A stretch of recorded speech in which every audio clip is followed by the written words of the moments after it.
बिस्मिल्लाहिर्रहमानिर्रहीम। अस्सलाम वालेकुम। कैसे हैं आप लोग? ठीक ठाक हैं? हमारी दुआ है अल्लाह पाक आपको हमेशा खुश रखे, हंसता मुस्कुराता रखे। आज हम बनाने जा रहे हैं ऑरेंज जैम। तो ऑरेंज जैम के लिए हमारे पास ये आधा किलो कीनू है, तो ये हमने ले लिए हैं। अब इसको हम ऑरेंज जैम बनाएंगे। ऑरेंज जैम बनाने के लिए हम इसकी पहले से डंडियाँ उतार देंगे तमाम कीनू की। अब हमने ये नमक लिया है, नमक से हम इसको कीनू को अच्छे से धो लेंगे, वो अच्छे से नमक से मसल लेंगे। नमक इसमें हमने अच्छे से मसल लिया और देख सकते हैं आप कीनू में कितनी शाइनिंग आ गई है।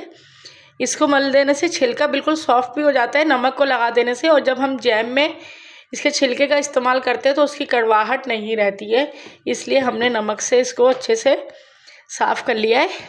अब एक बाउल में हमने साफ़ पानी ले लिया है, इसमें हम कीनू को डिप करेंगे। इसको कीनू को डाल देने से इसको अच्छे से धो लीजिए। कीनू हमने वॉश कर लिए हैं, अब इसको निकाल दीजिए और फिर दोबारा इसको एक दफ़ा हमने साफ़ पानी से धो देना है, ताकि इसमें किसी भी तरह की डस्ट और किसी भी तरह का नमक का जायका ना रहे। ये पानी हम फेंक देंगे। दोबारा से हमने साफ़ पानी ले लिया, एक दफ़ा दोबारा इसमें तमाम कीनू को डिप कर देंगे, तो निकाल दीजिए। धोने के बाद हमने एक साफ़ कपड़ा ले लिया है, इसको हम प्लेट पे रख देंगे और ये कीनू तमाम निकाल के इस पे रख देंगे। कीनू को अभी इस कपड़े से अच्छे से पोंछ लीजिए। पानी इसका बिल्कुल खुश्क हो जाना चाहिए। ये देखें बिल्कुल ड्राई हो चुके। खा लिए अच्छी तरह धो के। अब इसके हम ऊपर का जो बारीक हिस्सा है ये उतार लेंगे, इस तरह करके छिलका कीनू का।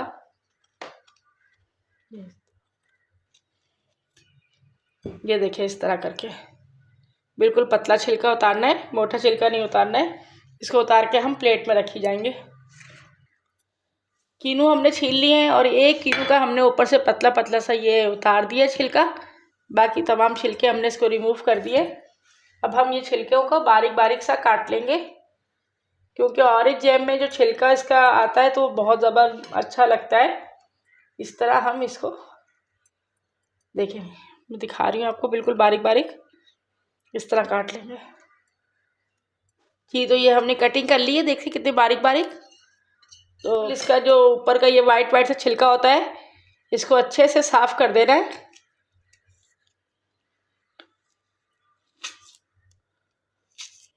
और हमने इसके बीच में से इस तरह करके जो इसके बीच का छिलका होता है ये निकाल देना है, और इनके बीच भी अच्छे से साफ कर दीजिए। इस तरह साफ करके हम इसमें अलग से रखते जाएंगे। बहुत ज़्यादा मज़े का बनता है, और सबसे बड़ी बात है कि इस पर किसी भी तरह का एसेंस नहीं होता है, ये हम घर में तैयार करते हैं जी। तो देखिए ये कीनू बिल्कुल साफ़ कर दिए हमने इस तरह, इसमें किसी भी तरह का बीज नहीं है, और तमाम बीज इसमें हमने ऐसे निकाल दिए हैं, क्योंकि अगर जैम बनाते वक्त बीज अगर चले जाएँ तो उससे सारे जैम का जायका ख़राब हो जाता है और जैम कड़वा बन जाएगा, इसलिए बीज का निकाल देना ज़रूरी है। जूसर ब्लेंडर का जग हमने ले लिया है और इसके अंदर अब हम ये तमाम कीनू डाल देंगे। कीनू को हमने अच्छे से इसमें ग्राइंड कर लिया है, तो आप देख सकते हैं कि कुछ ऐसा हो गया है।